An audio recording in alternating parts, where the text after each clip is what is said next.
Welcome back, everyone. Welcome to the fourth episode of the Cmsv show. Got myself, Matt, got my co-host, Adam, and a very special guest this week, the one and only Daniel Federico. Thanks, guys. Appreciate having me. It's an honor, Thank you so much for coming on. So great to have our first guest on here. We were trying to get a little bi-weekly thing going on, but we got a little caught up, being midterms week and everything.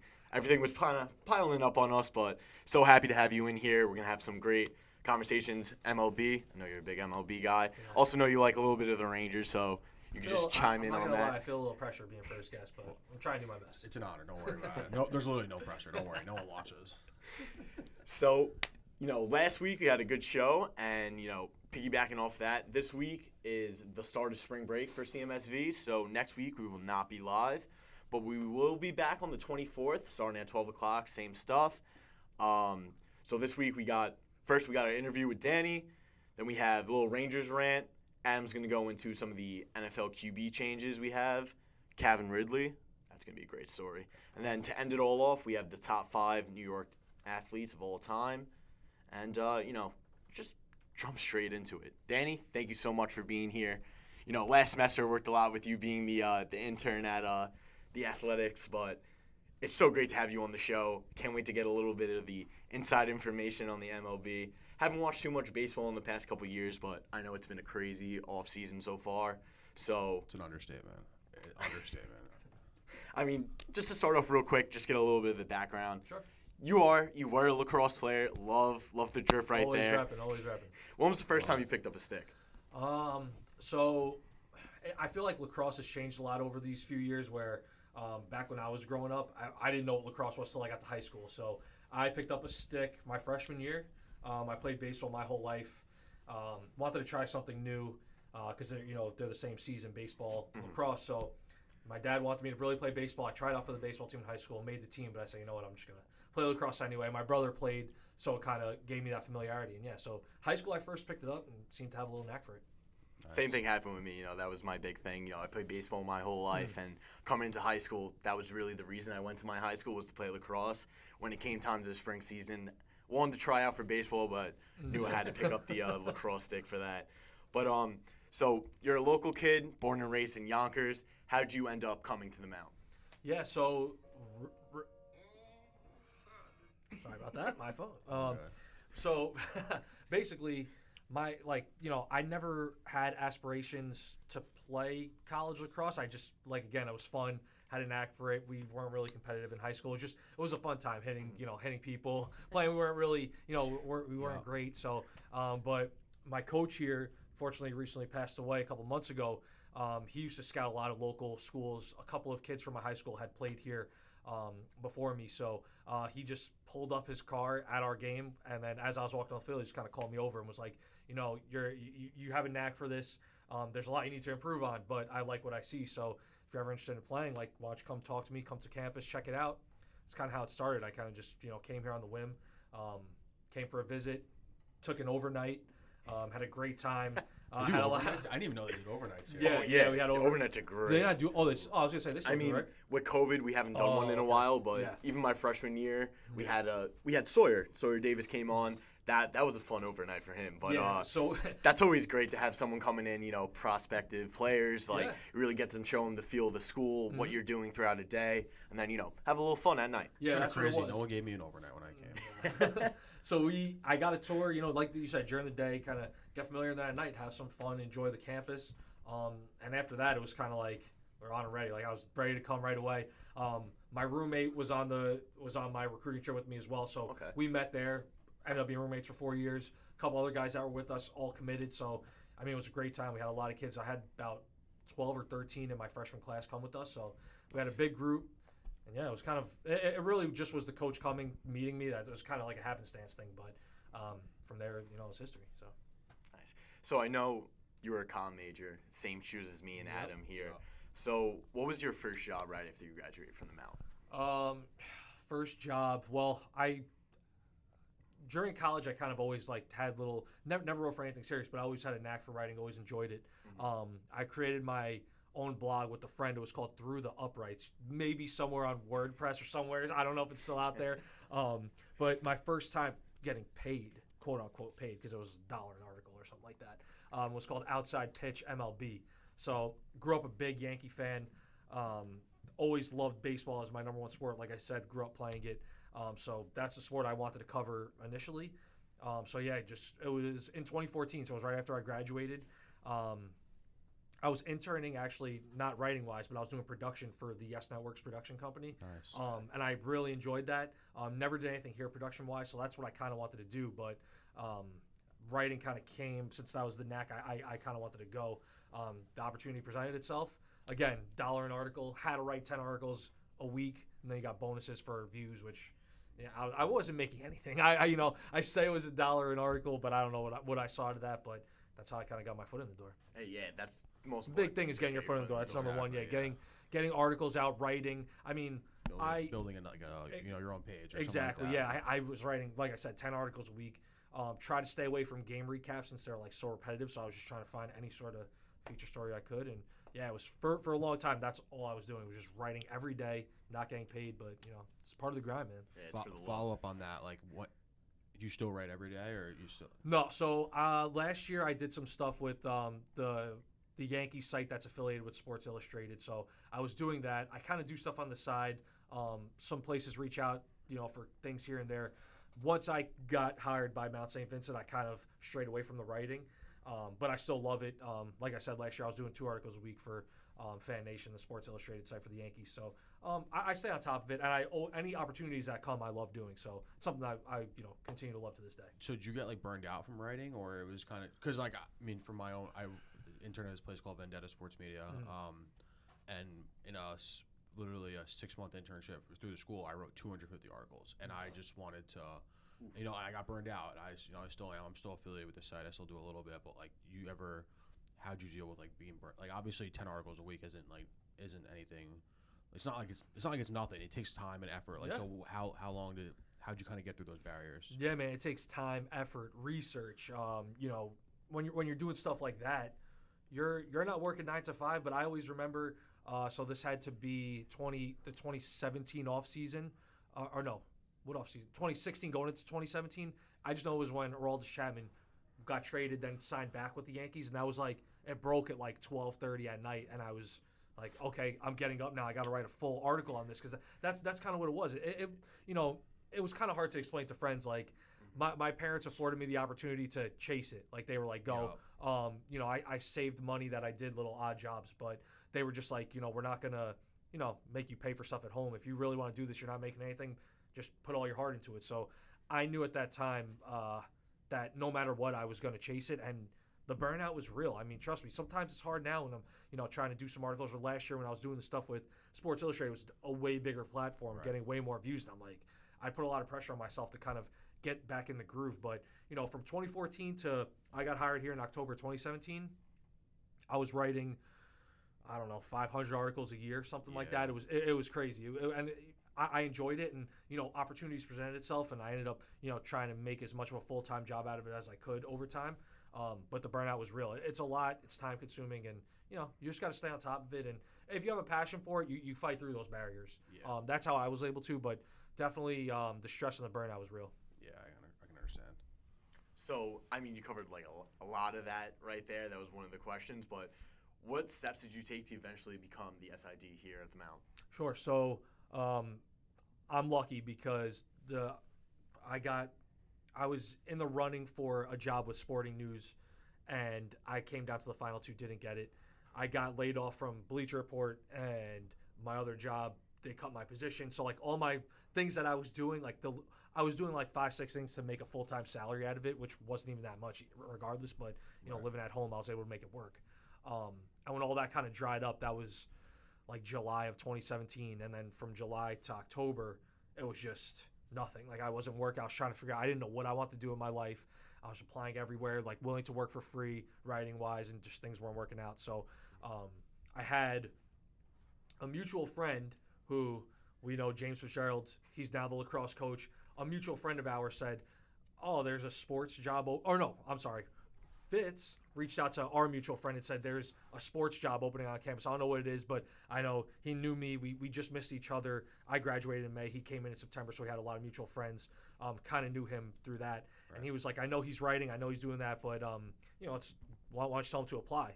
So just was like, need something, need anything. I'm comfortable with this campus, this place. So put in an application. They happened to be wanting to look for somebody who had a background in writing because the job was kind of going to sports and public relations for the whole school. So I'm also a guy where it's like, I don't know how strong my resume is, but if I get in front of you, I'm going to try. And I feel like I could get a job. So I knew I just wanted to get in there and talk to them. And, yeah, they love hiring alumni here. I had some friends in the office already.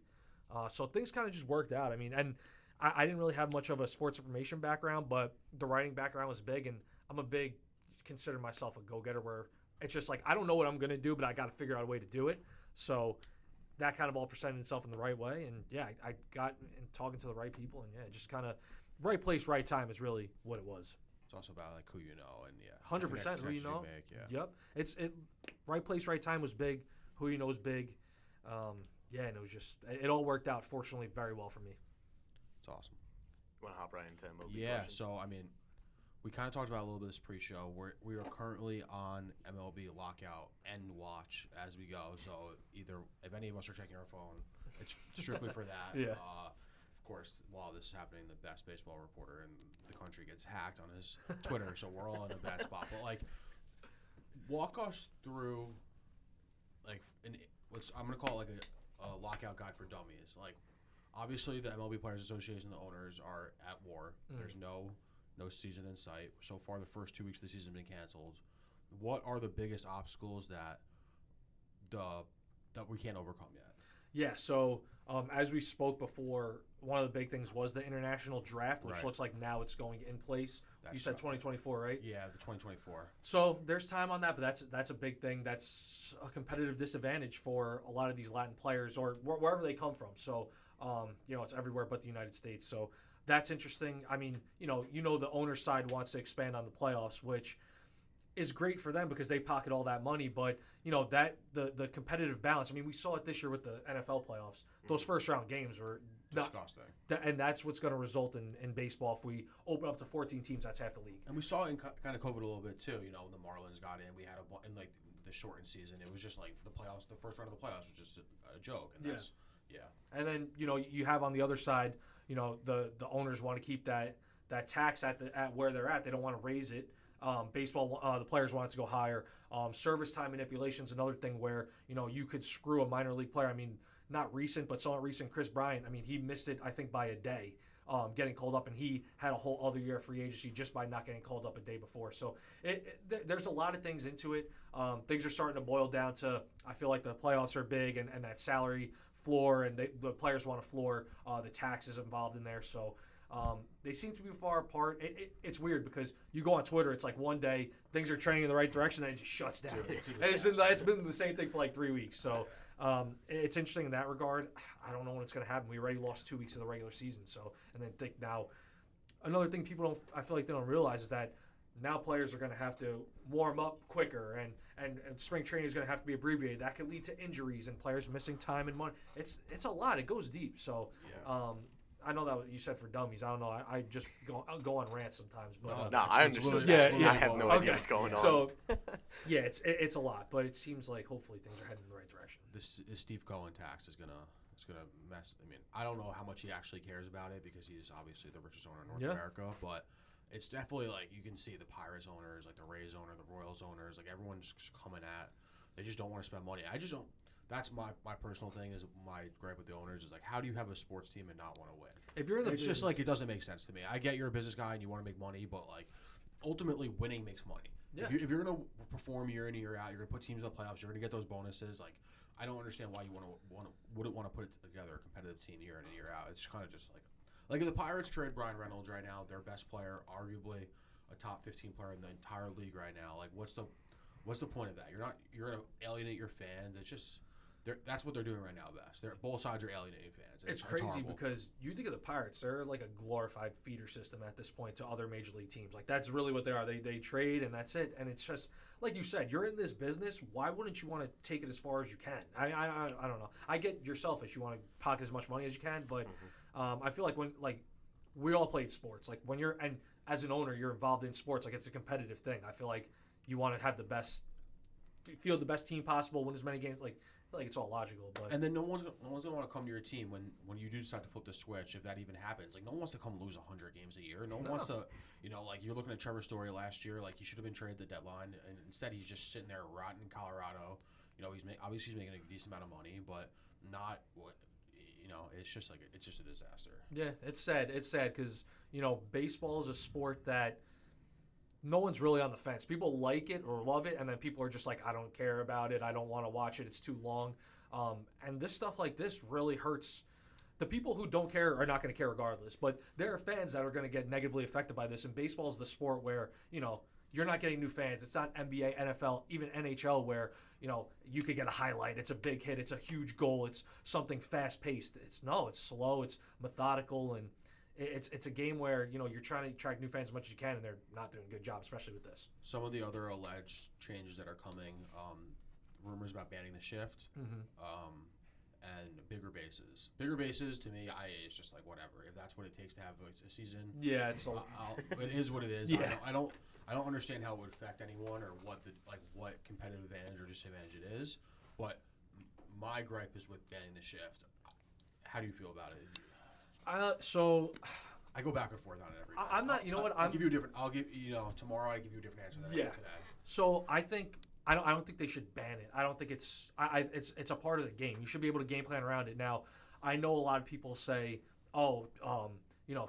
just hit the other side like it's so easy. I spoke with a scout that was like, we teach our players in our system, they're not going to be able to hit away because we're going to pitch them inside, jam them up. It's just almost impossible to do. So it's almost a luck thing where they could try as much as they can, but we game plan around it. So again, it's a game plan thing. I don't think what are you going to do? In the NFL, tell cornerbacks they could play only man, not zone. It's like it's a part of the game. It's granted, a sport. And as we said, like I'm a Yankee guy. Joey Gallo would be, if there was no shift, that guy would be an MVP caliber player. Yeah. But that's part of the game. I mean, you just gotta. I don't know. I think it's banning it would be crazy to me. I guess the only defense I can see for that is they just want more offense and more runs. Yeah, and I mean, more it hits, makes sense. I don't know, man. Like everyone's throwing 100 miles per hour right now. These guys are, strong as hell, and they can mash homers. They can do whatever they want. Just like it is what it is. It's part of baseball. Part of, Jacob DeGrom is just as electric as watching, a guy hit 50, 60 home runs a year. 100%. So, I agree. Kind of going back into what you said about, hearing from a scout. I've seen you break some news before. You got the blue check mark, so people take you seriously. I'm sure when you get a lot of DMs, a lot of fake tips and stuff like that. How do you kind of filter out what's real, what's fake, and what's worthy enough to get tweeted and put your name behind? Yeah. So one big thing is just making more than one person has to tell me what's going on. Have to confirm it with the second person, which is that in and of itself is hard. I, was blessed with knowing somebody who was in baseball who kind of opened some doors for me early on. But then, I was going to Yankee Stadium, sitting in the press box and dining hall, not knowing anybody, sitting by myself, and had someone come up to me and kind of just be like, oh, who are, because you see the same faces there all the time. So who are you? Who are you affiliated with? And kind of opened some doors for me. So I was able to gain a couple of relationships throughout baseball. So it's easy to, not easy, but I'm able to verify things with multiple people, which is good. I don't, Twitter DMs come, I see stuff, and I'll hear things, and I'm like, I'll try and, I'm always open to news. Right. So it's like, I heard last year through a DM, I forget who the Yankees were playing, but it was in July. So it was mid-season. It was like, if the Yankees don't sweep the Orioles, Aaron Boone's getting fired on Monday. It was something like that. And I'm like, if I tweet that would blow up. Right. But obviously it didn't happen. And it was just that's not something I want to put my name behind. I heard some things about players off the field where it's like, I don't want to say, let's just say, for instance, it was this player is not playing well because he's drinking too much. I've heard things like that, and I'm not going to ruin somebody's reputation by something that somebody's telling me. I have no idea if it's true. That guy just happened to be at the same bar as that one player. Exactly. That one time was like, oh, like, Yeah. I know his entire life. He had, he had 4 Coronas in front of him one time. Exactly. Like, I don't- Yeah. Yeah, like, I don't know. The big thing is I'm big on vetting it. Like, I need to hear it from more than one person. If I hear that, then that's when I'm putting it out there. So I at least try and be, and one thing that I pride myself on, which, I get hate. Everybody gets hate. It's not, it is what it is. Right. But if I get something wrong, I'm the first guy who, underneath that tweet, it goes to a thread, I got this wrong, my bad info. I think that's big on just being accountable for things. So it's vetting it, but then also just being accountable. You're going to get bad news. Look, Jeff Passan's not going to get everything right. Ken Rosenthal's not going to get everything right. Lord it is what knows it Bob is. Nightingale isn't getting anything right. Yeah, what does he get right is the question. I'm kidding. The guy's been around for a long time, but yeah, it's all about vetting and just being honest. That's my thing. If I get something wrong, I'll be like, hand up, it's on me. Yeah. Circling back to Mount St. Vincent, obviously you've been here for a few regimes, so to say. How do you feel about the current state of athletics? We were heading in the right direction. I saw your tweet the other day. We were playing a packed game against Yeshiva. That was, seemed like a cool environment for our kids to be in. How do you think the athletic department is going? We've had some recent sports success. Obviously not as great as we would have liked in some sense. Like we would like every team to win a skyline, but that's just not how it goes. But obviously things have changed over the lot. So what's been the biggest difference maker from this regime, from the last regime, that's kind of bringing people to the next level? Sure. So it's been a lot. Changes come slow over time, but where we're at right now, where a couple of people have been here before I got here. At this point, I'm more of one of the senior guys in athletics in terms of longevity. I think only 2 people were here before me. But one thing that I see that I didn't see before, but with this current crop of what we have now, is everybody's committed. Everybody's all in. We're all there. I remember when I first started and I'd be in Sharp and just no one would be there. Like it would just be throughout the day. I'm sitting by myself. Yeah, it's just like no one's here.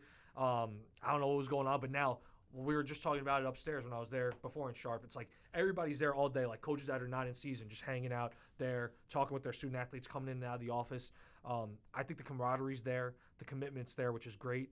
And the reflection's coming on the field. We're 5 semifinal appearances between 5 of our key sports, let's say, because cross country and golf, everybody's in the championship tournament. But where you have to qualify, we had all 5 teams so far have made it to the semifinals, which is huge. And we had, soccer, who was a 2 seed that was expected to kind of go that way, and women's basketball, who was a 3 seed who was expected to kind of make it that far. And then you have a team like men's basketball, who's a 7 seed and was able to upset a 2 seed. So all around, I think it's all trending in the right direction. Now we have spring, a new season where we have high hopes for them too. It's great to be a part of a winning atmosphere, yes, but at this level, it's not all about winning a lot of the time. But it's great to be with the commitment. Like everybody's bought in, and I think that's the difference between then and now, is that everybody wants to see us win, everybody wants to see us succeed, and we're all bought in. Yeah, I guess like last thing on that was like my freshman year. I came in to wrestle, and the program got cut the year after. But when I was going to talk to people, like just no one cared. Yeah. I was talking to the AD at the time, and I was just like, how do we get this program like going in the right direction? Like crickets, he wouldn't email me back. He wouldn't take a meeting with me. Like he was just like, and that's probably a little bit of on him. But you could definitely tell. Like I would talk to Mooney about it back then, and he's like, yeah, man. Like unfortunately, just like no one, they don't care enough. Like it's just like it is what it is, and that seems like that's definitely changing now. Like you see all the athletes take pride in their sports. They're all wearing it all the time. There's camaraderie. There's stuff on social media. So it seems like we're heading in the right direction. So. Yeah, listen, that's especially at the D3 level, small school like us, like. Having some sort of pride is key. And we're going there. Listen, it takes time. This is my 5th school year that I've been working here, which is crazy to me because the fact that I'm working here longer than I went here just boggles my mind. But it's great to see, and like I said, right now where we're at this school year, I feel like it's just everything's kind of coming together. Everybody's committed. We're all enjoying ourselves, like going to the games. Like you said, you were with me a lot in the fall. Like those soccer games are fun as hell, man. All the home games, the crowd would be crazy. Sometimes a little too crazy, but listen, the atmosphere is what it is, man. It's a good problem to have. Yeah, listen, man, you want to have a lot of fans there, and sometimes you got to say a couple things to them, calm down. But you rather tell people to calm down than nobody being there and it's dead. So it was a lot of fun, and then that carried into basketball. We had some good crowds, good time, playoffs. People were also excited to be back and in the crowd, being able to yes, that was a big thing factor too. in it, Yeah. but of course, this happens right in time for us to leave, Matt. We get some school pride going on. Exactly. But one thing, being internship last year, seeing the soccer team, soccer is a very tactical sport. There's so much that goes into, the game plan of what you have. And, I'm a huge soccer fan, love Manchester United. They're awful. But, seeing some good soccer, here at the Mount, where I go to school, was just amazing to see. Like, these games are all, soccer is a very slow-paced game. It's very methodical, like you were saying before. But, you have those exciting moments. Our senior games, there was women's played first, and then the men's played second. The women's team won in the last second of extra time with a little chip into the top corner. I've never seen so many fans go crazy here at the Mount. But that was just... I wasn't even on the field, and I felt like the emotions going through my body. It's just like, it was like a shiver. And, seeing, even though I wasn't working for that championship game, being in the sidelines with all the stands, with all the fans, feeling that electricity, I was wishing that I was, out with everyone when, we were at the home games, but still loved being, doing my internship, writing the stories for that. But being out there in the crowd and, having that pride for the school, it was just... that's something I haven't felt in the 4 years that I've been here, even in high school. Last year last semester when I was leaving classes, there'd be a game down at the field and there'd be no one there. There'd be a few cars, and now not only is it packed, but I'm hearing the crowd noise in my class. I'm sitting in the lab and I'm hearing people going nuts and cheering. It's like, and I don't want to be in class right now. I want to be outside cheering with them. It's just like it's a cool part about the school, obviously being right on the river. It's an awesome visual and cool atmosphere. Definitely the most beautiful field artwork, everything that is in the skyline. I 100%. The only thing we need now is a little bit of a turf field. I've been hearing some rumors, but it's not going to be for my time for you to leave. Listen, it's the same way for me in high school. I'm in the business of breaking news, so whenever that happens, I'll be breaking that news. I'll tweet it out, get no retweets, no likes, except for probably YouTube. But that's fine when we get turf. Hopefully one day. I don't know. Yeah, but listen. Things are moving in the right direction. I mean, I think a big thing, too, and it's, again, not to say anything about anybody before, but we have to give praise to Dr. Burns because she's bought in with athletics. I mean, I run the athletics Instagram account, and, every game she's tweeting, she's watching the home screen, watching the live stream at home and putting it on Instagram, and she's always involved. At home games, she's there. So she wants to see this place go in the right direction. Turf is a big thing with that. It's a logical next step. I think everybody could agree on that. But yeah, like you said, soccer was huge. I mean, we also women's volleyball, got to shout them out. They were they've been good since I've been here, and watching them play, and it's very fast. Exactly. And the crowds are always great for those games, so that's always great. But soccer this year, both new regimes. Both teams play really fast. And soccer, like you said, could be a slower sport, not a lot happening. But the stuff we saw at home was just nuts. I mean, the semifinal game against Yeshiva, the penalty kick to win the game, it was nuts. And like you said, the game against Sarah Lawrence when Emily scored with a second left in the game and double overtime was insane. I mean, those moments are what we live for. I mean, again, we're a small D3 school, but that's what it's all about. It was so much fun. So it was great. Basketball, again, had great moments. And now looking forward to the spring. Yeah, one thing to say with volleyball, I've never seen a women's volleyball game. I'm not a huge volleyball fan, but being taking the pictures, taking the videos for that, I really grew an appreciation for the sport. Oh yeah. And it is also soccer is not really that fast paced, but volleyball, lacrosse, these are all fast paced sports where you look away for a second, you look back, there's 2 points on the board. Yep. You don't even know what happened. Yep. But I love to see that the Cmsv sports are trending in the right direction right now. Having these new head coaches come in, I'm excited to see in the next couple of years when the recruits are coming in, their own guys where they can play that system that they want. Another thing with James Fitzgerald, having, he's been here for, 3 years? He's been here my whole time, either assistant coach, head coach, and now being the actual head coach. He's always had a say in that kind of stuff. And, it's great to see, his philosophies kind of change over the years. And, I'm really excited. We have the rest of our season to play out, but even for Fitz, I'm excited to see the next 3-4 years. When I'm coming back as an alumni to see these games. Hopefully there's a turf, maybe for an alumni game, maybe. But, I'm really excited the way that's trended. Now you're asking a lot. Turf and an alumni game, come on. Listen, I'm alumni, too. I'm hopping on that field the first game, so I'll be there, too. I'm going to need ice, midway through the first quarter, but I'm, got to get a little touch on there. That's the first thing I did, too. It's funny. The day of graduation, when I graduated, is the day they laid the grass down. So I lived in Marillac, and the whole year they were building that field. The day of graduation, they laid the grass down for the first time. First thing we did, sprinted across that field. I'm like, I'm touching this before I graduate. There's no way I'm not. So when it's turf, do the same thing. Yeah, I mean, turf is definitely it just makes obviously makes it so much safer, but it also makes the visual so much better. You're not looking at big dirt patches, and when it rains, I know they get some nice flooding over there. It's like a swamp. Well, I know the facilities has definitely been a big focus. The locker room has been, I think it's done this year, right? Like, yeah, it's done this year. Yeah, I haven't been in there in a year or two, but when I first got here, it was like they were advertising the construction and all this. And, 5 years. Well, exactly. Yeah.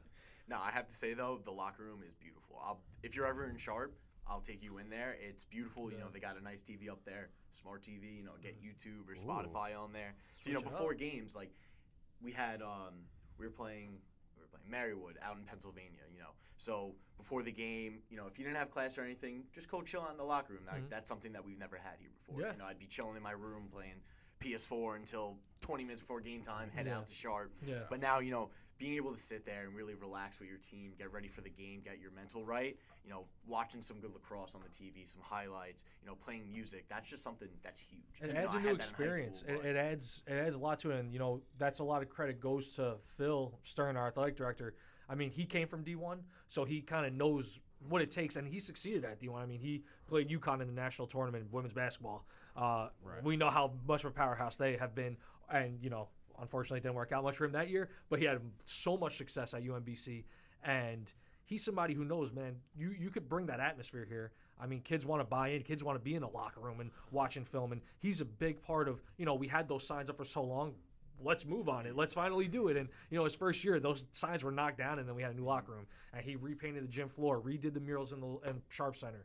Hopefully something down the field with turf and more things just along, involving athletics. So a big credit goes to him in terms of trying to make this, and this is a phrase I say, but like make this place as D1 as possible, even in much of our limited resources we have, like in terms of me doing post-game interviews or different things on social media. Like we just try and bring it up as much as we can, and hearing something like that where you guys could hang out in the locker room and have that is a lot of credit to him and a lot of credit to everybody who's kind of going all in and making this experience for you guys. Yeah, and whether we like it or not, like that's what these recruits want. They want to have cool facilities. They want to have cool logos. Yeah.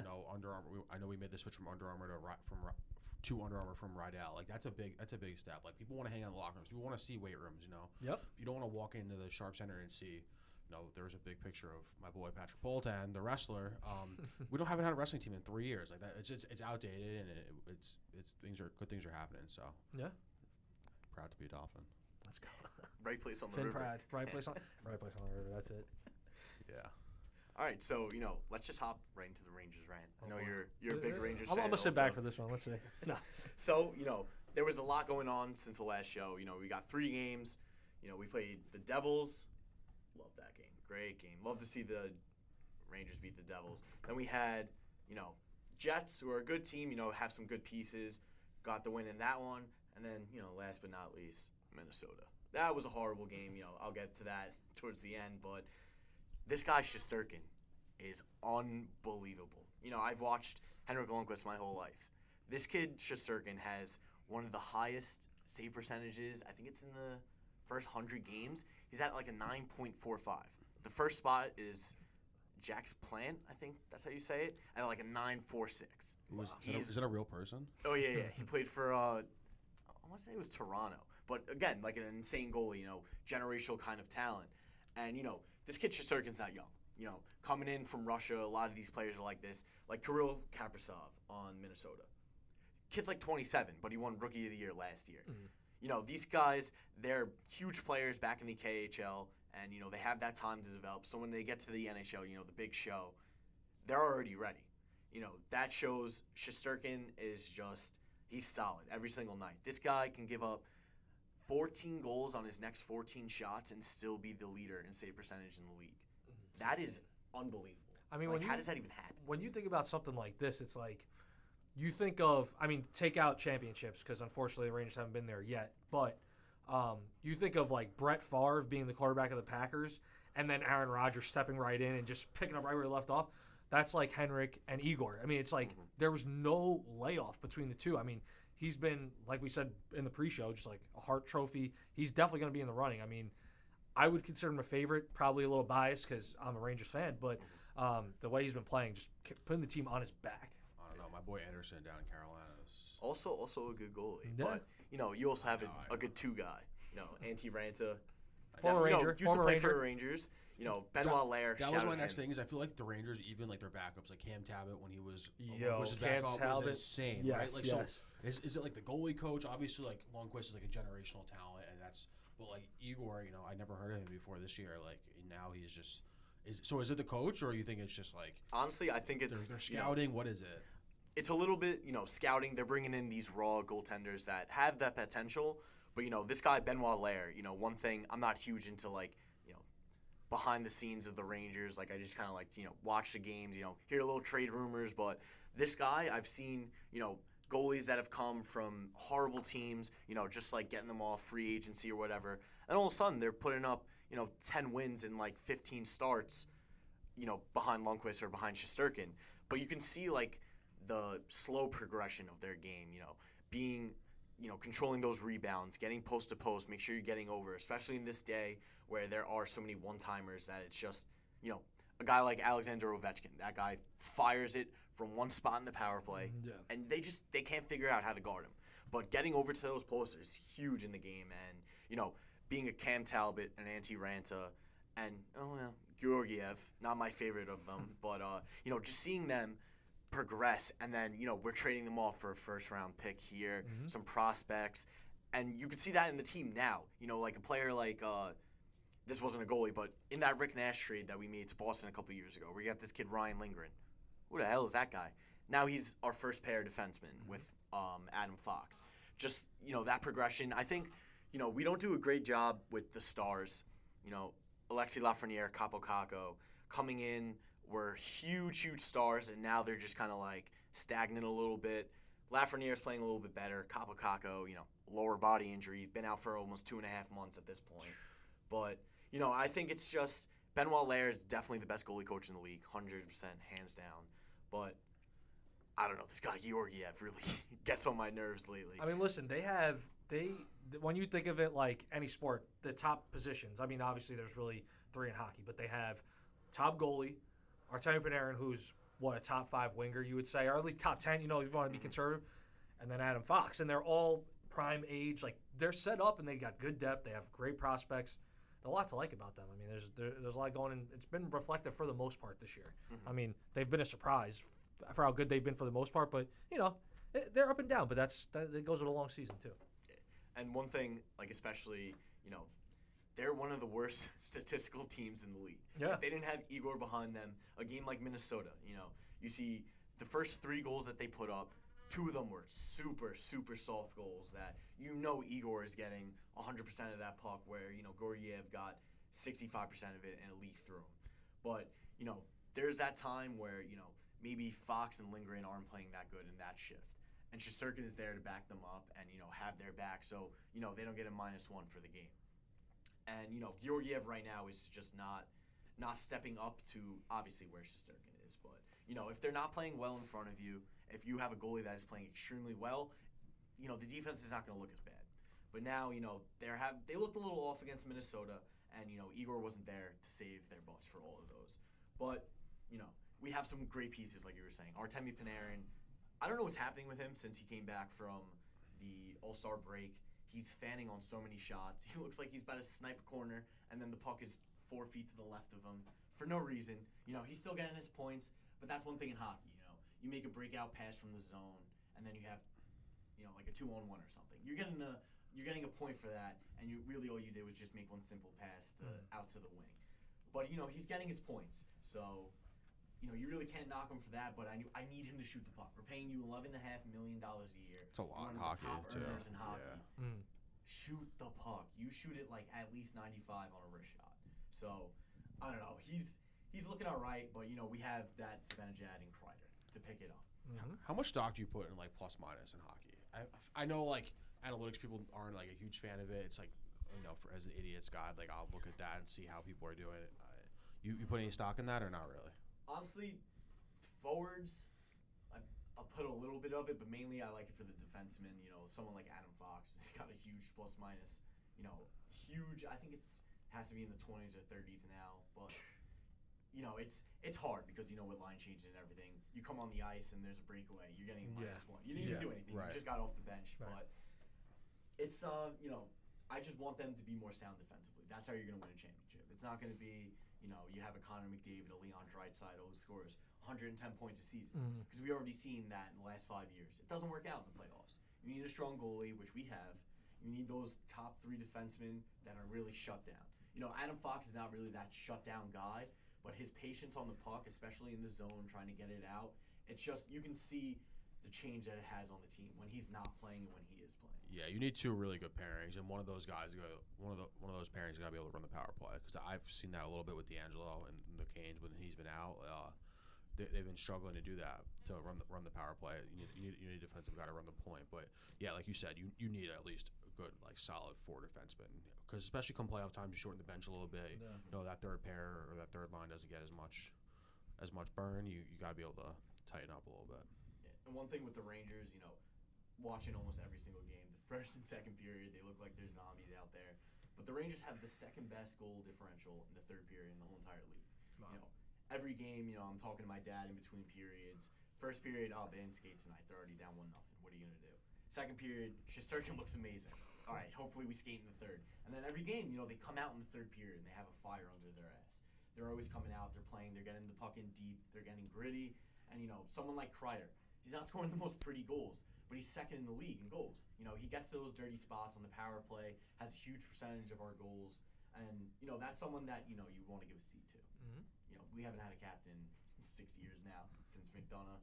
But, you know, it's someone that can really lead your team. You know, no one's going to score those flashy goals like McDavid and Matthews. You know, someone who's going to be there on the post. When there's a rebound, you're going to put it in. A tip, something like that. But, you know, definitely love how they play in the third period, which they can replicate that through the first 2. But, you know, you can't wish for it all. They're looking good right now. You know, they were tied with the Penguins last night. Now they're 2 points behind them. So, you know, I'm looking for them to pick up that second or that third spot. I'm not looking to pick up Carolina in the playoffs. That is the only team I don't want to see. Listen, as much as you don't want to see that, that'd be a great week for content for us. Oh yeah, 100%. Great week. That would be great. But you know, there's a lot of teams in the East that, you know, you can make a say that they're gonna make a run for the cup. The only team that I'd really want to play at this moment is the Capitals. But you know, it's crazy. It's crazy. Crazy. You want to play Ovi in the playoffs? That dude's a psychopath. But you know, and I'm looking at the West. You know, Jack Eichel now playing good for Vegas. You know, Calgary is looking to bolster at the deadline. Colorado, probably one of the best teams, top to bottom in the league. It's going to be interesting. You know, I'm interested to see who comes out of the West. The East is going to be an absolute dogfight. So that's going to be definitely interesting come playoff time. You know, hopefully the Rangers are in there, making a little playoff push. But I'm very excited for NHL playoffs this year. I think it's going to be a really good year for them. So, Aaron Rodgers. Dude, honestly, we can skip all that stuff. Let's just do our top 5 athletes and we'll get out of here. We kept Danny a long time. You want to start with the honorable mentions? Before we do honorable mentions, who's your favorite New York athlete of all time? Damn, on the spot. Favorite New York athlete of all time. So you can give us 2 if you can narrow it down. Yeah, I mean, listen, I grew up in the thick of the Yankees dynasty and grew up a big baseball fan. But my first jersey was Don Mattingly. My dad's a hand-me-down from my dad. I was 3 years old when he retired, so it's not like I ever watched him, but he's still my favorite. Wore 23, Mount St. Vincent College, lacrosse. So that was a big thing. I love Don Mattingly, but honestly, and it's crazy to say because of how much of a Yankee fan I am, but I think my favorite New York athlete of all time is Eli Manning, just because I remember when this had to be like 2008, whenever the Jets got Brett Favre, and like Peyton Manning was kind of like rumored to like not go there, but there was like some things where like there was some talk about Peyton and the Jets, and I remember Archie Manning came out and said, Peyton, great, one of the best quarterbacks, better than his brother in terms of skill, but Eli can handle New York like it's nothing. I don't think Peyton could do that, and I always say I think Eli was the perfect quarterback. I didn't care that he threw picks. I never was worried about that. You knew that was part of his game. Like he was going to air it out. Half the time it was going to be picked off. didn't matter because this guy came up in the biggest moments. 2 Super Bowls I got to witness as a fan. He was a fantastic player. I loved Eli for all his faults. So I think I'm going to go with Eli as my favorite New York athlete of all time. He's number 2 on our list, so that was a good choice. Okay, all right. We'll rattle the rest off. Honorable mentions, I couldn't believe Matt didn't put this guy in the top 5, Lundqvist. I guess championships matter. Yeah, they do. Definitely he's one of my favorite, but I couldn't put him in. Having some of these Yankees, like you said, having Eli Manning, some guys that, were in the big time and they showed up for their team. Lundqvist, the team in front of him wasn't as good in 2014, but, I have to throw him in there as an honorable mention. My personal favorite all-time New York athlete, but honorable mention for the list. You also have Gretzky on here, and I don't even think of Gretzky at all as a Ranger. He's an incredible hockey player, but Yeah. I don't know. What do you have, 3 years on the Rangers, something like that? was it 3 that years? many? Something small. He No, was but at the listen, end of but his what did career. he do though? Well, no, he wasn't. No, he wasn't with the Rangers when they won a cup. That was Messier. No, so not even. That Yeah, was- he came, I think, after a couple years after. Yeah, so I mean, you do it for the name value. That's like if Michael Jordan played on the Knicks for a year, yeah. you'd be like, oh, he's one of the 100%. best New York athletes of all Oh, yeah. time. DC definitely claims Jordan for that Oh, one year. yeah, I might as well. What the hell? Claim the best athlete of all, the best basketball player of all time. All right. Number 3 for honorable mention, we got Patrick Ewing. Had to throw in a Knicks guy in there. Yeah. They're having a little bit of a tough stretch as they have for a while. I mean, listen, man, those Knicks, again, I wasn't really around, but I've seen enough, read enough. Like, those Knicks teams were fantastic. Michael Jordan was in the way. And the one year he wasn't there, they made it to the championship and lost to the Rockets. So, and he was the driving force behind those teams. So, again, they never won, but you gotta include him. I mean, he was such a driving force behind those Knicks back in the late 80s, early 90s. So, For sure. And the last honorable mention we got is Piazza, my personal favorite all-time baseball player. The reason why I want to be a catcher,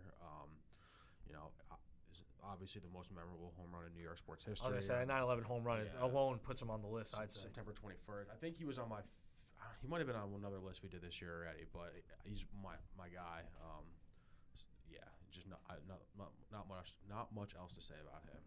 All right, so Matt did 1, 3, and 5 this week. I did 2 and 4. We already covered 2, so I'm glad about that. We'll go through the rest. So number 5, obviously never got to see this guy play, but Joe Dimaggio, being a Yankees fan growing up, hearing about these players, the Babe Ruths, the Joe Dimaggios, it's just, I really wish I was able to, see these people play, but, he had a huge, if I'm talking about him, 60 years after he played, he had a huge impact on the team, winning these championships with the Yankees, but, just had to throw him in there, get a little Yankees representation. Yeah, it's kind of same idea with number 4. I'm a Jets Mets fan, so that's. Sorry for that. I swear to God, I tell my dad every day it's literally child abuse what he did to me. Not actually, people. Number 4 though is Joe Namath, the only Super Bowl the Jets ever have. It's either 1 or 2, I forget which one. Broadway Joe. Not really much else to be said about him. That's it. Jets are never gonna have another one. So. It's one of those things where it's like you like people say, I never know how true it is. Like you win one in New York, it's forever.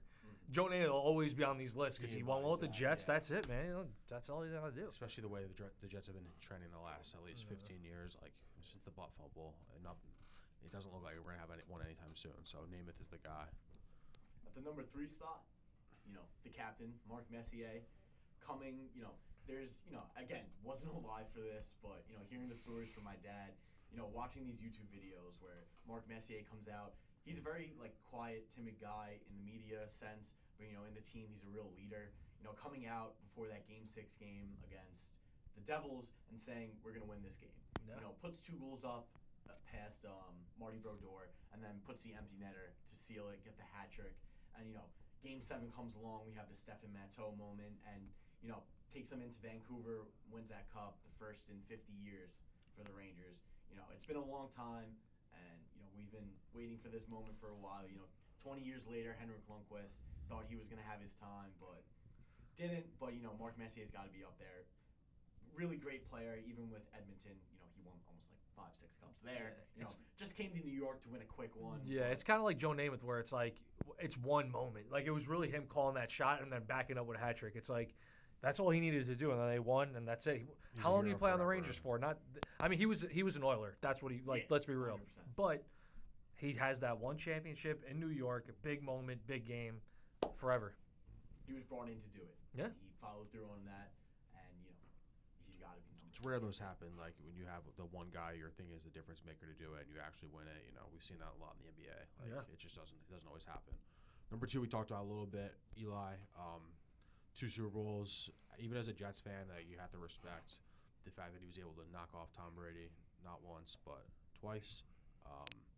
Crazy that the only asterisk on Tom Brady's legacy is Eli Manning, the guy who finished 500 in his career. But it is what it is when you bring so much hype around the city. I think my high school gave us half days so kids can go to the parade back then. That's awesome. Well, I wasn't going to the parade. I was just enjoying my half day playing Call of Duty at home. But that's just what it was. So yeah, he's number 2. And finally, at the number 1 spot, you guys got to guess it at this point. We got Derek Jeter. Yeah. There's not much you can say about him. There's so much you could say. Not that much time though. But one thing I can remember was watching Derek Jeter's last game in Yankee Stadium. I was at my grandparents' house in New Jersey. It was kind of late at night. Everyone's asleep. Me and my dad were watching the game, and he gets that walk-off hit, and I felt like a kid in the candy shop. I was running around the house screaming. Woke up the whole entire house. Got reprimanded in the morning, but just remembering that moment. That's from what year was that? 2014. 2014. Obviously, other than the Rangers, wasn't much really happening in my life in 2014. For me to remember that, it was just huge for me. I didn't get to see the beginning of his career, obviously, but I saw in 2009 when they won, and I saw that leadership that he was. That was especially when I played baseball in the younger years, everyone's favorite player was unless you were a Mets fan, you had David Wright. But, most of the kids were Yankees fans. You had Derek Jeter. Everyone wanted to wear number 2. Everyone wanted to play shortstop. But and one thing, everybody's got to respect Derek Jeter now because he literally stepped down as CEO of the Marlins because they did not want to spend the way he wanted to. They did not want to build a winning culture. And he didn't want to be on the owner's side. He's a player at heart. That is crazy to me that he stepped down. But that's why it's respect to the captain. And obviously, I'm a Yankee fan, but that goes beyond being a fan. I mean, it's just you want to have that competitive balance. This is a conversation we had earlier, obviously, with baseball lockout. That's a big thing about it, where some of these teams, like we said, the Pirates, just don't want to spend, don't want to invest in their team. He said, I came here to make this team a winner. He didn't, early on when he traded everybody, that wasn't great, but he started to build them back up. And now they want to go back down to losing, and he's like, what, screw that. I'm not doing it. You look at that team who they had, Stan. Yeah, I mean, those. It's incredible. Ozuna. What's the catcher? What's his name? Who's on Phillies now? Realmuto, JT Realmuto, Jose Fernandez, unfortunately. They had a lot of talent on those teams. Last note on Jeter is I feel like we got big-time revisionist history on his career the last few years. People on Twitter are saying he wasn't a great defender, he was an average player. That's just, not the case. Yeah. Even I, as a Jeter hater back in the day, because, it was always right versus Jeter for at least my early childhood. But, you got a big-time revisionist history going on with that. And him stepping down was actually kind of crazy from the Marlins perspective because, he fed Stan to the Yankees and then that was it. But I thought he was going to be a great executive because he understood baseball. But I guess, like you said, cheap owners, you can't do anything about it, especially in baseball, which is incredible. Yeah. All right. That was a great show. It was a good show. Thank you so much, Dan, for coming. Thanks for coming on, man. This was a pleasure to have you on. Appreciate having me. Great time. I'm not a huge MLB fan, but listening in, where you get your scoops from, all this stuff, getting the the lockout for dummies, really caught me up to speed. But thank you so much for coming on. I've definitely seen you around campus. Yeah. Thank you for everyone who tuned into the show today. Just a quick reminder: we will not be on live next week. We'll be back the 24th. We'll be back the 24th after our spring break. Adam, you doing anything special for spring break? I'm getting out of here for the first time in 2 years, but that's nice. Nice. Where are you going? I'm going to Florida, visit my grandma. Nice. Yeah, I'll be stuck here in Queen O Hall. Thank God for that though. But got lacrosse season, so I'll be here, and we'll see you when you get back. Thank you for everyone for tuning in. Thanks for listening. Have a great day.